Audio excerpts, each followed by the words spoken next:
In this video, I'll show you how to improve speed to lead using knock routing.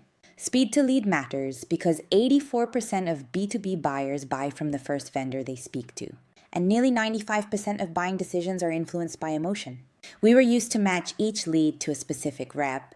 That creates delays when that rep is unavailable. So if speed to lead is a priority, you can use knock collaborative selling. So how to improve your lead's reply time?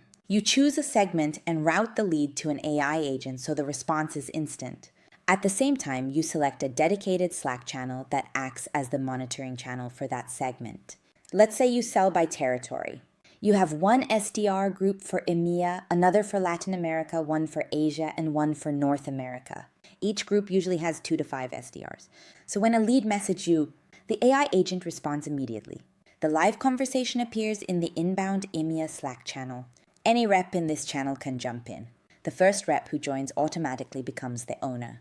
Knock syncs that ownership directly to the CRM. These channels are in addition to the general monitoring channel, which always shows all conversations and gives you full visibility and control. Let's knock.